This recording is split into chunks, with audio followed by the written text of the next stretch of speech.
A ascite é talvez a complicação mais famosa, mais conhecida da cirrose hepática.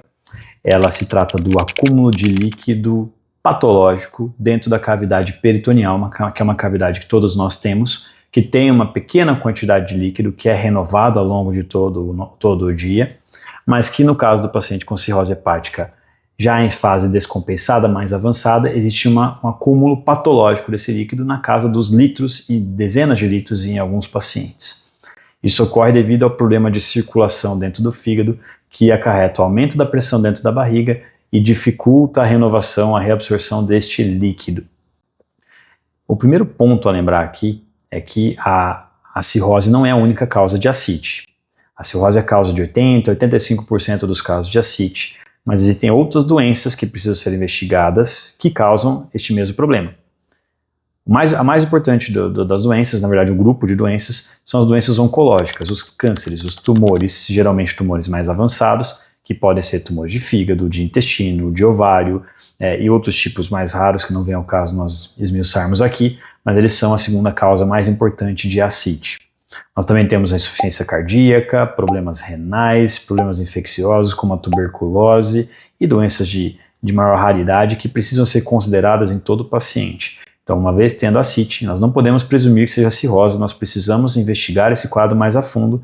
Isso passa por, claro, a entrevista clínica, sempre, exame físico, sempre, e exames complementares sempre, não apenas exames de sangue e imagem, mas principalmente a punção do líquido. Nós precisamos fazer um procedimento chamado paracentese. Todo paciente tem uma ascite nova que esteja em quantidade suficiente para ser examinada, para ser removida por agulha. Nós fazemos um procedimento chamado paracentese, que é a punção por agulha desse líquido. É um procedimento seguro, né, por incrível que pareça, é um procedimento bastante seguro, que precisa ser feito o quanto antes no paciente com ascite. Esse é o erro médico mais comum referente ao manejo da ascite, é que ela demore a ser puncionada. Esse é um problema muito grave em todo o Brasil. Pergunte a qualquer hepatologista, ele vai te dizer. Através da análise desse líquido, da comparação das características desse líquido com o exame de sangue e alguns outros achados importantes, nós conseguimos quase sempre chegar a uma causa bem definida dessa ascite. Para cada causa nós temos um tipo de tratamento diferente. Está aí a grande importância de você fazer a punção. No caso da cirrose em particular, o manejo da ascite, o tratamento da ascite envolve a análise bioquímica para definirmos as características desse líquido, sempre na primeira vez que o paciente abre o quadro, sempre que a ascite piora também a gente faz novas punções, porque existe um risco de ela estar com infecção. O paciente com cirrose pode ter infecção desse líquido, que nós chamamos de peritonite bacteriana espontânea, precisa ser tratado rapidamente, e o manejo geral envolve a restrição de sódio. Geralmente a gente restringe o consumo de sal, NaCl, né, cloreto de sódio, para 6 a 7 gramas no máximo ao dia. Existem orientações dadas em consultório que ajudam o paciente a fazer isso de uma forma mais simples.